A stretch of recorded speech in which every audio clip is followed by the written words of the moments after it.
নমস্কার বন্ধুরা, তোমরা সবাই কেমন আছো? আশা করি ভালো আছো।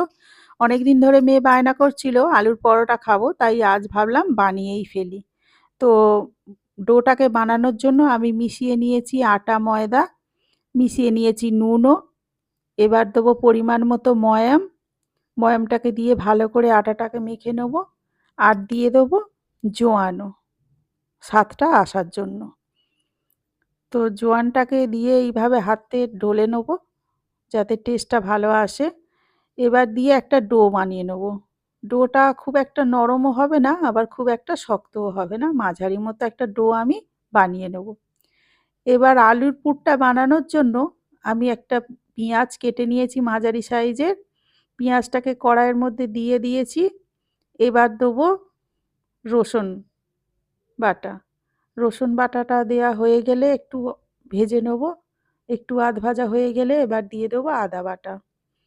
এবার একসঙ্গে ভালো করে ভেজে নেব যাতে কাঁচা গন্ধটা না থাকে।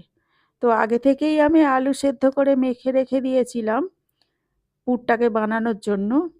এবার ভালোভাবে ভাজা হয়ে গেলে আমি আলুর সে পুরটাও আমি কড়াইয়ের মধ্যে দিয়ে দিয়ে ভালো করে মিশিয়ে নেব। আর দিয়ে দেবো একটু ভাজা মশলাও। আগে থেকেই আমি শুকনো লঙ্কা ভেজে গুঁড়ো করে রেখে দিয়েছিলাম। আর একটা ভাজা মশলাও আমি জিরে, ধনে, মৌরি গুঁড়ো করে রেখে দিয়েছিলাম। এইটা আমার সবসময় বানানো থাকে, যে কোনো এতেই রান্নাতেই আমি ব্যবহার করি। গন্ধটা আর স্বাদটা দুটোই খুব ভালো আসে। তো একসঙ্গে মিশিয়ে নেব। নিয়ে লাস্টে আমি দেবো ধনেপাতা কুচি যাতে গন্ধটা খুব ভালো আসে। দিয়ে একসঙ্গে খুব ভালোভাবে পুরটাকে বানিয়ে মিশিয়ে নেব। পুরটাকে এইটা যত ভালো হবে পরোটার টেস্টটাও তত ভালো আসবে। ধনেপাতাটা লাস্টে দিলাম এই কারণেই যাতে ধনেপাতার গন্ধটা খুব ভালোভাবে পরোটার মধ্যে মিশে যায়। দেখো পুরটা আমার রেডি হয়ে গেছে। এবার একটু ঠান্ডা করে নেব। এইভাবে লেচিগুলোর মধ্যে চামচ দিয়ে পুরগুলো ভরে লেচি মুখটা আমি বন্ধ করে নেব। নিয়ে আলতুভাবে খুব হালকা চাপ দিয়ে পরোটাগুলো আস্তে আস্তে এইভাবে বেলে নেব। পরোটাগুলো এইভাবে বেলা হয়ে গেলে এক এক করে বেলে নেব। আর ওভেনে আমি চাটু বসিয়ে দিয়েছি।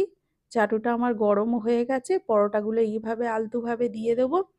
উল্টে আস্তে আস্তে এইভাবে উল্টে পাল্টে পরোটাগুলো এক এক করে ভেজে নেব যাতে আলুর পুরটাও যেন বাইরে বেরিয়ে আসে।